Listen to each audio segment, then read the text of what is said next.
কি অবস্থা বাতিছে রাস্তায় তুমি হুতি যা যা তার ঘরে নাই নেতা হ্যাঁ তো হয়েছে বড় নেতা ঝুঁকেগা নেই।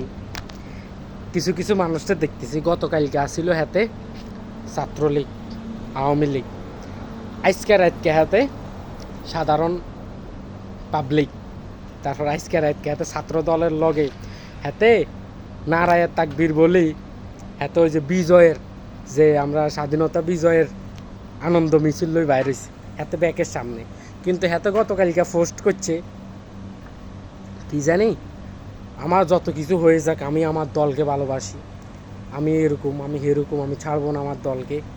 তাহলে এখন কি হয়েছে? এটা হচ্ছে আমাদের বীর শ্রেষ্ঠ যা তার ঘরে নাই খেতা হ্যাঁ হয়েছে নেতা, এটা হচ্ছে আমার বীর শ্রেষ্ঠ নেতা, এটা হচ্ছে আদর্শবান একজন নেতা। লাল সালাম নেতা ভাই, আপনাকে লাল সালাম গভীর সালাম। আপনি যে জোয়ারে গাও আসান এবং কি ঢেউয়ের সাথে সাথে পরিবর্তনে যান, আপনাকে গভীর ভালোবাসা। কিছু কিছু মানুষের পোস্ট দেই খুব মানে খুব হাসি, এতদিন তাদের কোনো রকম কোনো এটার কি জানি কয় মানে একটা আছে না মাঝে মধ্যে তো আচার খাইলেও অন্তত হচ্ছুমুই হিরে হেতা করে কোনো মুই হিরতে দেয় না, কিন্তু আইসগে হেতা করে ব্যাকের সামনে দেয় বাবা বাবা। আবার কিছু কিছু মানুষ আছে এতদিন হেতা করে দেখা হয় জানো অনলাইনে হোক অফলাইনে হোক, কিন্তু হেতারা আইসগে মিছিলের ব্যাকের আগে। বাহ, সুযোগের সদ্ব্যবহার, এটাই হচ্ছে বাঙালি। কারণ যখন সামনাসামনি কিছু মানে উচিত কথা কইবার সময় ওই সময় কইতো না, যে সময় যাই মানে হয়ে গেছে ওইটা লাভ হয়ে গেছে ওই সময় কইব। তো একটা কথা আছে না যে ওই একজন মোড়ায় মারাই দিছে আরেকজন জাস্ট শুধু খাইয়া লাইছে, ওইরকম আর কি।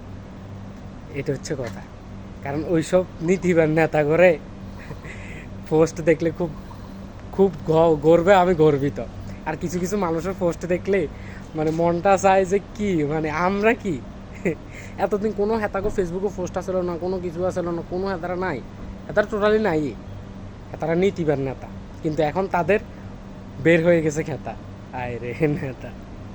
কেমনে কি ভাই, কেমনে কি এক রাইতে পরিবর্তন, এক রাইতে কাপড় চেঞ্জ, জয় বাংলা লুঙ্গি সামলা, এখন তুই কাপড় বদলা, আয় রে